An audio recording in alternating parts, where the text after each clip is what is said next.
dikasih nominasi dengan indeks kerukunan nomor 4 Indonesia. Mereka membangun kehidupan yang sesungguhnya mengikuti tata cara orang Kupang. Orang Kupang itu hidupnya baik, aman. Adat budaya kumpul keluarga itu. Jadi kumpul keluarga ini bukan hanya soal gotong royong untuk bersama-sama aja. Assalamualaikum warahmatullahi wabarakatuh. Shalom, Om Swastiastu, Namo Buddhaya. Kembali lagi di channel kesayangan kita semua, Info Kerukunan. Di sini bersama saya Dwi Purnomo dalam acara Sunan, Suara Kerukunan. Kali ini kita akan membicarakan tentang pariwisata dan juga ancaman kerukunan di Indonesia Tengah dan juga Indonesia Timur. Karena begitu banyak wisata-wisata yang indah, kita nanti akan mengupasnya, membicarakan tentang pariwisata dan juga ancamannya, kerukunannya, dan hal-hal lainnya.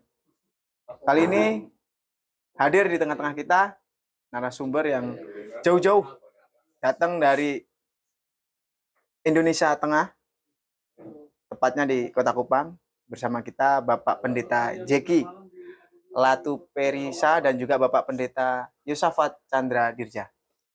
Selamat datang Bapak Pendeta. Bagaimana kabarnya? Baik. Perjalanan cukup jauh dari Kupang menuju Jakarta.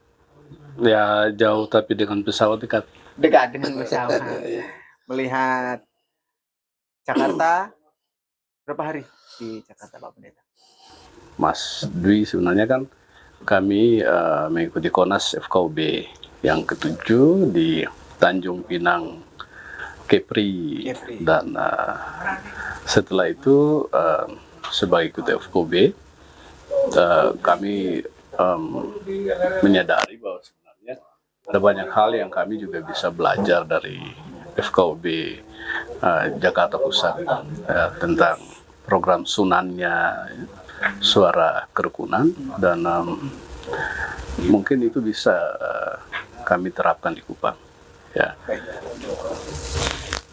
Begini Pak Pendeta, sesuai dengan tema kita ini kan kita membahas pariwisata dan juga kerukunan yang ada di Indonesia Tengah dan juga Indonesia Timur. Kalau kita melihat di Kupang sendiri Pak Pendeta, itu kan banyak wisata-wisata, pariwisata yang memang indah-indah, banyak tempat-tempat yang didatangi oleh para wisatawan, tidak hanya Indonesia tapi juga luar negeri.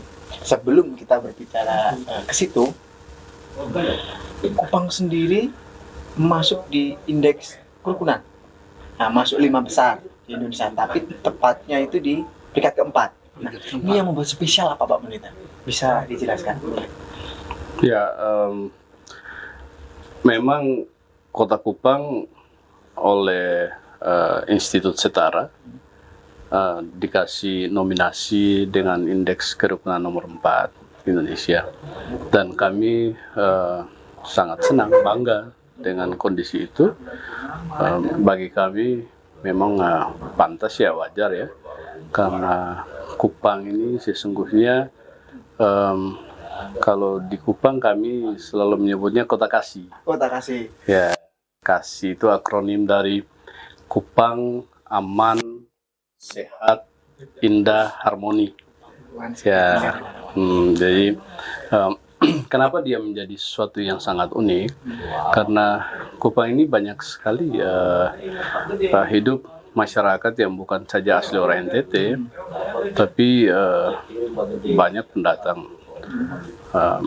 Orang Jawa, Jawa Timur banyak ya, ditambah dengan orang Sumatera, Sulawesi, ya orang Bali, juga sebagian orang Indonesia Timur, Maluku, Papua ada di Kota Kupang, dan semua yang ada di Kota Kupang itu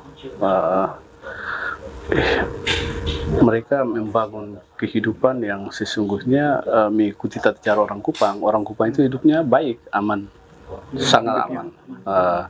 Bahwa mereka ada dalam satu kehidupan masyarakat dengan ada lima suku besar. 5 suku besar. Lebih tepatnya 6. Ya. 6 suku besar. Suku Timur, ya suku Flores, suku Sabu, Rote, suku Alor, kemudian suku Sumba. Dan kalau mau lihat tentang 6 suku besar ini, sesungguhnya sangat majemuk dan memiliki keragaman yang sungguh luar biasa. Dan dalam keragaman itu potensi konfliknya juga tinggi. Belum ditambah dengan pendatang yang lain dari luar. Namun bahwa kenapa bisa aman? Ya, karena semua orang menyadari bahwa semua yang tinggal di Kota Kupang itu mereka tinggal dalam suatu persekutuan seperti rumah yang besar, sebuah rumah besar persaudaraan. Dan ibarat rumah besar, kamar-kamarnya beda, tapi satu rumah. Sehingga kesadaran tentang rumah itu membuat orang harus menjaga rumah tempat tinggalnya. Ya, tidak boleh merusak rumah Mohon itu. maaf saya potong. Itu bagian dari memaknai juga kan? Iya, Memaknai sebuah kerukunan. Sebuah pemaknaan bahwa rukun itu kan sesungguhnya dia dimulai dari kondisi yang paling sederhana atau kecil, keluarga. Ya. Kan gitu. Dari kecil Ya. dulu. Dari keluarga yang rukun itu dia bisa kemudian keluar. Baik. Nggak mungkin lah satu keluarga tidak rukun, dia bisa rukunnya orang lain, nggak mungkin. Ya. Dan karena itu pemaknaan yang lebih luas itu dilihat dalam konteks Kota Kupang yang besar itu bahwa semua yang hidup di Kota Kupang adalah semua dalam suatu keluarga besar. Nah, kita sebut keluarga rumah besar persaudaraan. Sesuai judulnya tadi, Ya. Tasih itu Nah, tadi ya. Lalu kemudian hal yang juga itu yang pertama. Yang kedua, bahwa dia menjadi kota dengan kemudian mendapat penghargaan nomor 4 indeks toleransi karena kami punya perwali. Oh, Ya, kami punya perwali. Perwali peraturan wali kota ya nomor 7 tahun 2020 tentang fasilitasi pembangunan rumah ibadah. Ya, perwali ini merupakan dokumen yang digagas dan dibuat dengan melihat budaya yang ada di NTT, Kota Kupang dengan kearifan lokal yang ada, sehingga bahwa semua yang hidup di Kota Kupang itu sekali lagi hidup dalam satu rumah besar persaudaraan, lalu kemudian bahwa kebutuhan yang ada adalah kebutuhan bersama, baik itu hidup, mencari makan, dan mengembangkan diri, bahkan yang paling penting dan yang mendasar adalah hak beribadah, beragama. Dan perwali inilah yang kemudian menjadi sebuah dokumen yang di dalamnya dia memberikan suatu kita sebut suatu pedoman untuk bagaimana pemerintah memfasilitasi ya pembangunan rumah ibadah. Kalau kita lihat kalau misalnya PBM Pertemuan Bersama Dua Menteri terkadang kan agak sedikit sulit ya dalam hubungan dengan memenuhi 90-60 ya, penggunanya 90 dan pendukungnya 60. Nah, dalam tingkat wilayah kelurahan kadang kan udah cukup ya. Nah, perwali itu bahwa dia membuka tingkatan sampai kepada kota, sehingga akhirnya di Kota Kupang yang harusnya tidak bisa, umat Buddha itu tidak akan bisa membuat vihara di Kota Kupang, tapi dengan ada perwali itu terakomodir, dia sampai dalam tingkatan yang paling luas yaitu kota, sehingga kita bisa punya rumah ibadah vihara bagi umat Buddha. Nah, itu suatu dokumen yang sesungguhnya sungguh bagus sekali dimiliki oleh Kota Kupang. Kalau kita melihat kan memang Kupang ini berdekatan dengan negara sebelah, negara tetangga. Indonesia bagian tengah tapi yang berbatasan dengan Timur Leste, bukan begitu ya, Pendeta?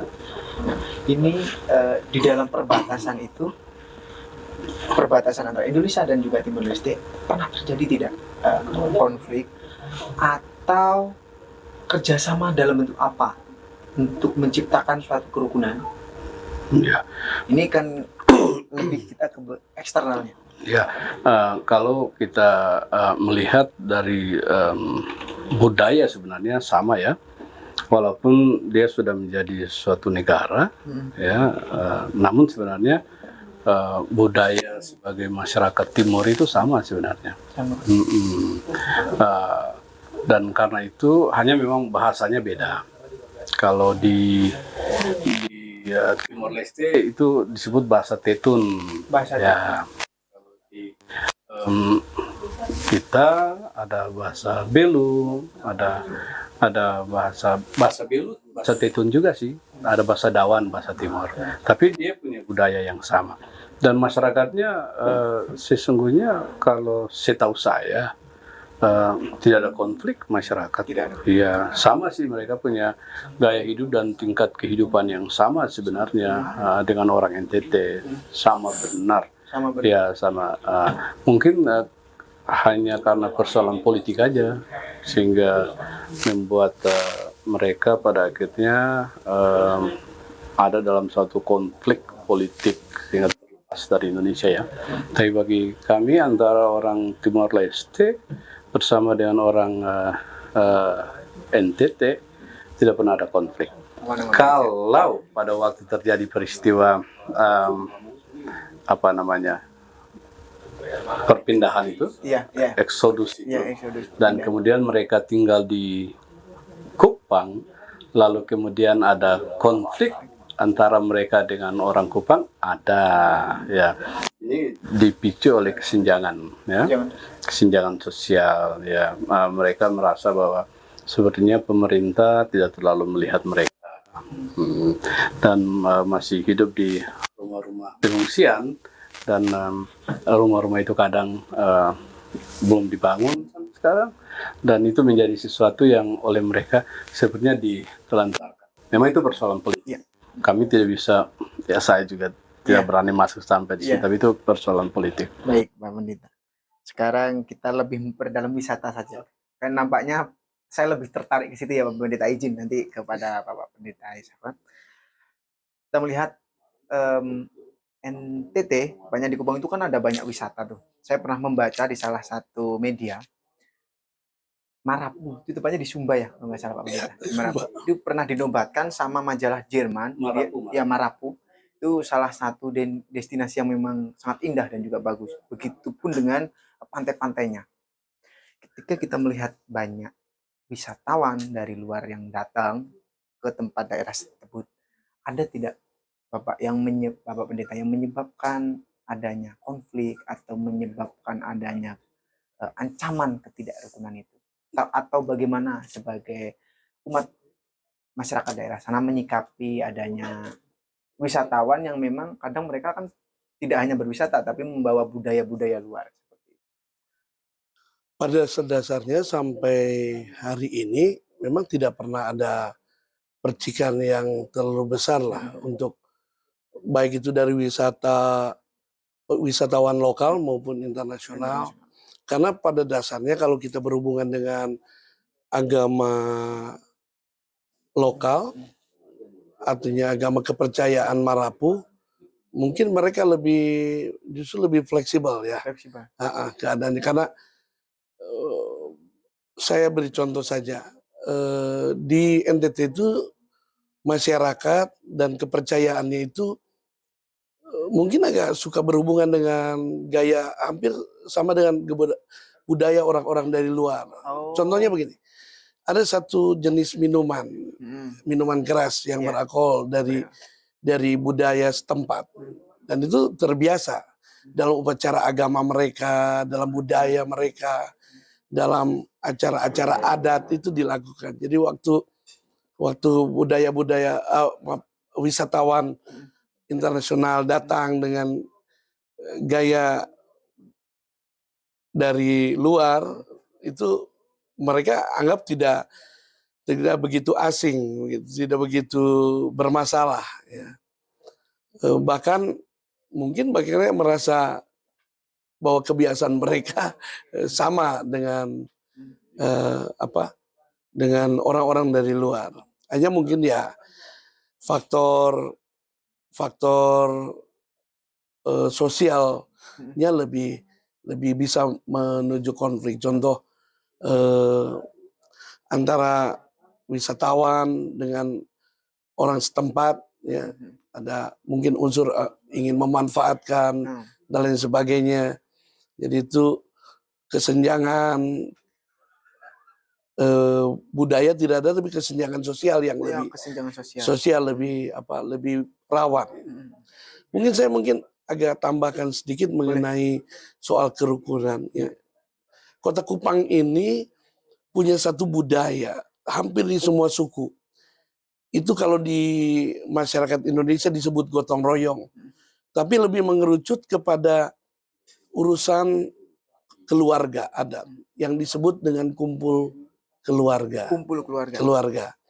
Dan masyarakat di Kota Kupang yang heterogen, demikian juga di satu keluarga itu bahkan kepercayaannya itu bisa heterogen. Bermacam-macam seperti itu. Bisa bermacam-macam. Jadi satu keluarga itu bisa ada yang Muslim, ada yang Hindu, ada yang Kristen, Katolik.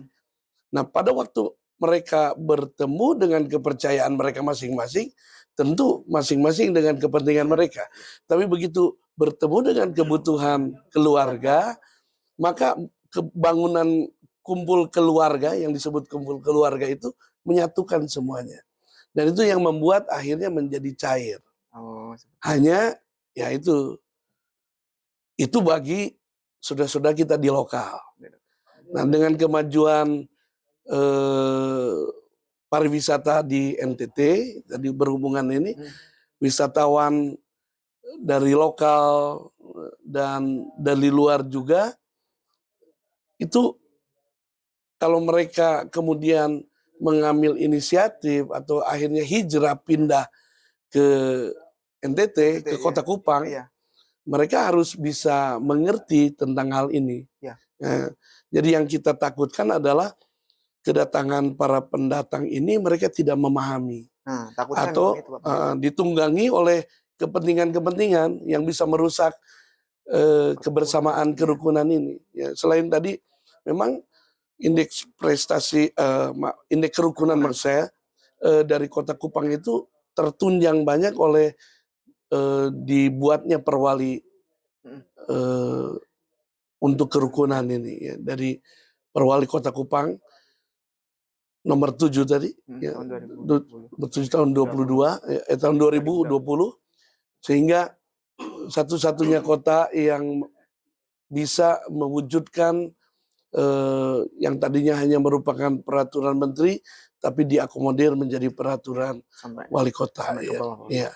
Dan itu menguatkan, jadi bentuk kearifan lokal yang tadi saya sebut tentang kumpul keluarga itu. Sehingga peraturan, memang peraturan harus kita taati. Tapi kalau kita bisa duduk bersama-sama, kita menganggap diri sebagai satu keluarga, satu dengan yang lain, kenapa kita tidak bisa bicarakan? Salah satunya seperti tadi Bapak Ketua katakan, wihara. Kalau kita pakai aturan, sama sekali tidak bisa. Sama sekali tidak bisa. Tapi kita duduk bersama, tokoh-tokoh agama kita kumpul, lalu kita bicara apakah kita membiarkan saudara-saudara kita dari Buddha tidak punya, akhirnya kami sepakat. Karena apa? Perasaan itu tadi, bahwa salah satu bagian keluarga kami adalah orang Buddha. Begitu. Jadi akhirnya keluarlah rekomendasi izin untuk pembangunan rumah ibadah Vihara Buddha. Sangat detail sekali penjelasannya. Banyak hal baru Pak Pendeta. Dari Bapak Pendeta Jeki dan juga Bapak Pendeta Yesafat tadi menjelaskan terkait dengan wisata, kerukunan. Terus kemudian saya baru tahu ada keluarga yang beraneka macam agama.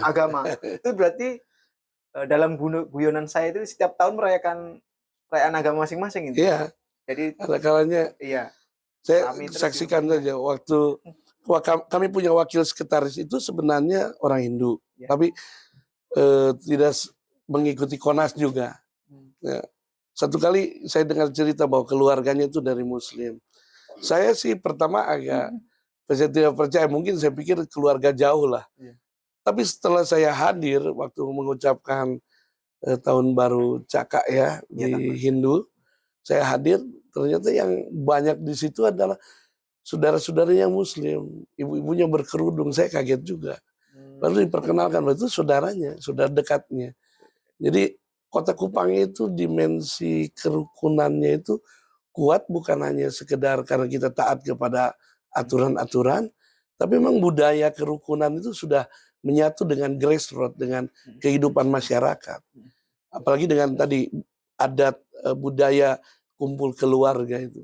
Jadi kumpul keluarga ini bukan hanya soal gotong royong untuk bersama-sama aja.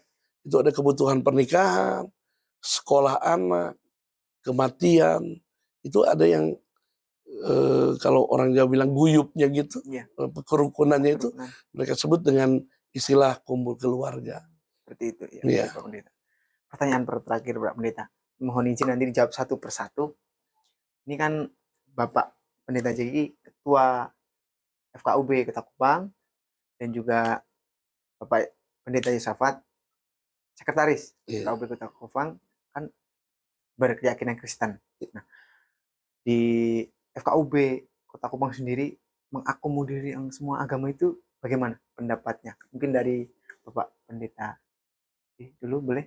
Ya, keanggotaan FKUB Kota Kupang itu sesungguhnya berdasarkan rekomendasi yang diberikan oleh Majelis Agama. Kalau dari Katolik maka uskup yang merekomendasikan siapa yang berhak untuk para pastor ini atau awam yang berhak untuk duduk di FKUB. Kalau di Gemit, Ketua Sinode Gemit. Kalau di aliran denominasi, maka majelis agamanya mereka merekomendasikan. Dan seterusnya, PHDI yang merekomendasikan, Walubi yang merekomendasikan. Jadi tidak masuk sendiri, tapi berdasarkan rekomendasi-rekomendasi.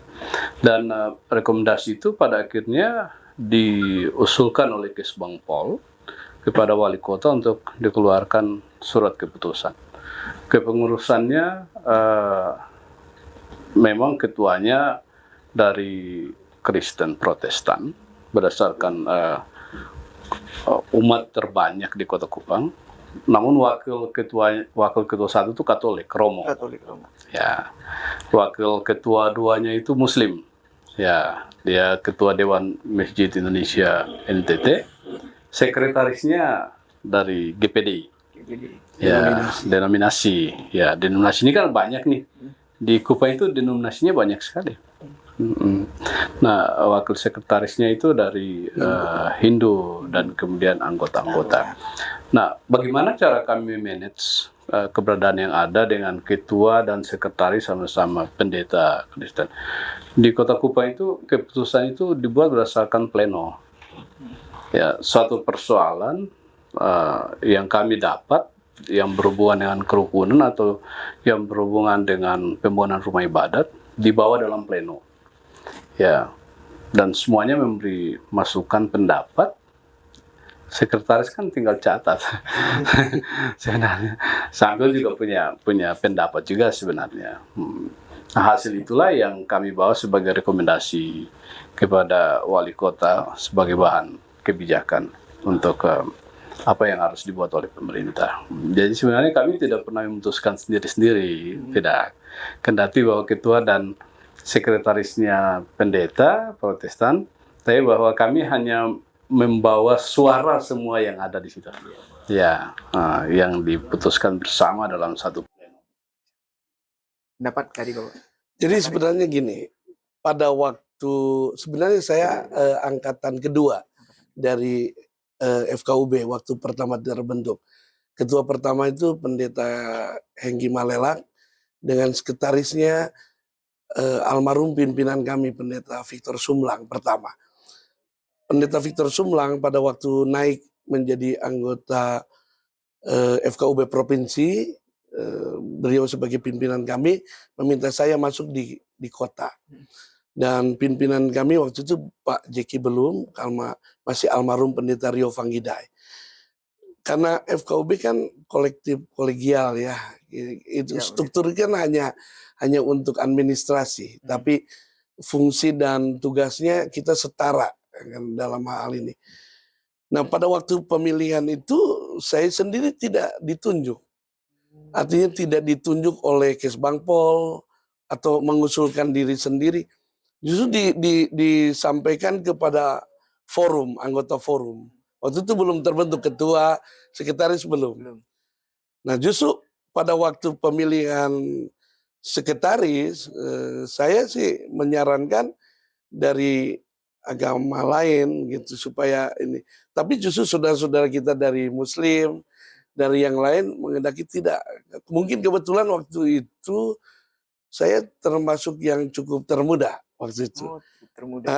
Jadi di antara kawan-kawan ada yang lebih muda satu orang lagi, tapi sama Kristen juga. Lalu mereka menuju. Jadi tidak berdasarkan ini loh sekretaris ketua jatahnya orang Kristen, bukan. Sama sekali tidak. Jadi betul-betul dipilih itu berdasarkan dipercaya oleh kawan-kawan waktu itu untuk tugas dan fungsinya. Nah, seperti ketua tadi berkata bahwa semua permasalahan, semua pembicaraan kita tidak pernah kita mencoba untuk putusannya dari satu pihak Kristen seperti itu.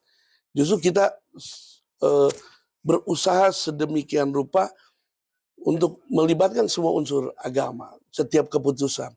Memang untuk quorum full 17 orang agak susah begitu. Ini kita semua banyak suka tugas masing-masing sebagai tokoh agama. Tapi kalau kami seperti ada satu keputusan yang sangat urgent, apalagi menyangkut pendirian, itu unsur agama itu harus ada semua. Dari 3 Muslim itu paling tidak harus 1 orang. Jadi kalau ini tidak terwakili, kami tidak akan lakukan keputusan, bahkan tidak akan lakukan rapat, karena itu penting sekali. Jadi semua, bahkan pada waktu reposisi kemarin kan beberapa kali kita melakukan reposisi, itu jatah itu sesuai dengan jatah yang ada. Bisa saja kan ini kita yang pengurus kita punya orang aja, itu hak mungkin ya kami bisa mengusulkan itu, tapi kami menjaga tetap komposisi Muslim berapa orang, Kristen berapa orang itu kami jaga, bahkan kepada denominasinya. Seperti di denominasi itu ada 3 ya Pak ya, dengan mewakili denominasi terbesar di Kota Kupang. Nah, begitu reposisi diisi dari mereka tetap. Jadi kami menjaga bahwa nilai kerukunan itu harus betul-betul terlihat. Oleh karena itu walaupun kami berdua Kristen, kami tidak rasa tertuduh bahwa kami yang kuasa ini FKUB, bukan. Karena sebenarnya kalau baik sekali kalau kemarin Pak Haji, wakil ketua 2 bisa ikut, tapi karena satu lain hal mereka langsung pulang, itu dia merasakan bahwa apapun yang kami lakukan tidak pernah kami atur untuk kepentingan kami sendiri. Justru itu kami jaga. Kalau kita bicara tentang kerukunan kan semua keterwakilan harus ada. Sedangkan posisi ketua dan sekretaris itu kan hanya administrasi saja. Tapi kehadiran FKUB sebagai kolektif kolegial, badan yang itu kami usahakan untuk hadir di setiap keputusan. Gitu. Baik. Terima kasih Pak Pendeta. Penjelasannya dari mulai terkait indeks kerukunan, mulai dari masyarakatnya sana, hingga membicarakan pariwisatanya, sudah dibahas. Mungkin itu saja Pak Pendeta, beberapa hal pertanyaan dari saya. Saya mohon izin minta pendapatnya terkait kerukunan, atau bagian dari closing statement-nya. Mungkin bisa dari Bapak Ketua dan juga nanti Bapak Sekretaris. NTT khususnya Kota Kupang masih dikaruniai alam yang indah. Dan karena itu menjadi destinasi wisata yang saat ini dituju oleh banyak orang di dalam negeri bahkan di luar negeri. Dan karena dia merupakan daerah tujuan wisata, maka banyak sekali orang hadir di sana. Dan sepanjang yang saya tahu, belum ada terjadi pertentangan atau kerusuhan antara orang NTT dengan wisatawan. Karena bagi orang NTT, kedatangan wisatawan adalah suatu berkah bagi orang NTT yang dikaruniai alam yang indah itu. Iya. Lalu kedatangan mereka tidak hanya dilihat sebagai wisatawan, tapi mereka adalah juga saudara. Mereka datang ke kami dan biasanya dijaga dalam kondisi di NTT biasanya dijaga, sehingga semua yang masuk ke NTT itu, apalagi di Kota Kupang itu, dilihat sebagai bagian daripada suatu komunitas yang ya walaupun mungkin berbeda agama, tetapi bahwa mereka adalah sama-sama kalau kita orang Indonesia, mereka adalah sama-sama orang Indonesia. Walaupun mungkin berbeda agama, tapi bahwa kita sama-sama orang Indonesia. Sehingga dia adalah bagian yang hakiki daripada orang NTT atau orang Kupang sendiri. Dan karena itu orang NTT yang benar-benar hidup dalam keragaman. Kupang itu kan tadi saya katakan kota kasih ya, kota kasih.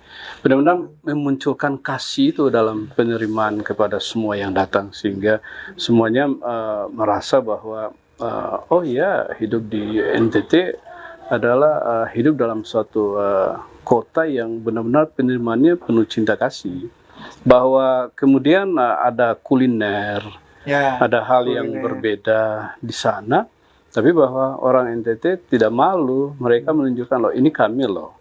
Kalau menjadi bagian dari kami maka harus juga menerima apa yang kami nikmati, yang kami punya dan mau hidup bersama dengan kami, maka tentu harus memunculkan sisi penerimaan dan juga sisi penghormatan. Sebagaimana kami orang Kupang menghormati, menerima semua yang datang dengan penuh cinta kasih, maka kami percaya bahwa bentuk cinta kasih yang kami tunjukkan itu tentu kami juga akan dapat ya.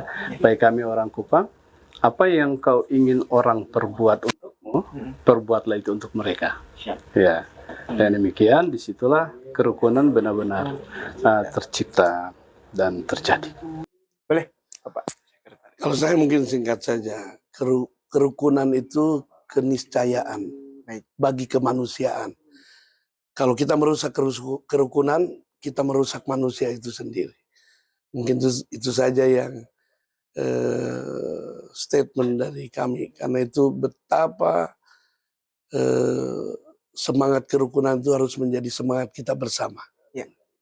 Terima kasih Bapak Pendeta. Sama-sama Mas Dwi dan juga Bapak Pendeta Syafat. Nampaknya dari apa yang disampaikan oleh Bapak Pendeta berdua ini membuat saya kepingin rasanya ke Kupang. Oh boleh. Semoga nanti info kerukunan dan tim nanti datang ke Kupang, kita akan menikmati kuliner dan juga keindahan sana beserta ramah-tamahnya orang Kupang.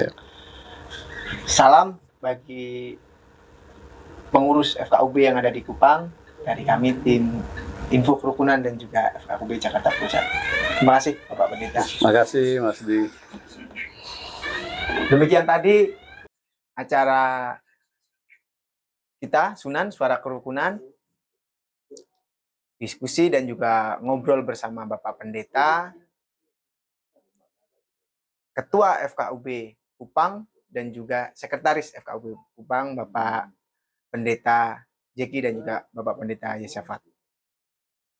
Baik pecinta kerukunan, jangan lupa untuk mendukung channel kami Info Kerukunan dengan caranya like, subscribe, disebarkan seluas-luasnya virus-virus kerukunan ini agar semua masyarakat yang ada di pelosok hingga di penjuru dunia mengetahui bahwa kita terus konsisten menyuarakan kerukunan. Menghormati bukan mengikuti, menghargai bukan mengimani. Terima kasih. Terima kasih Pak Pendeta.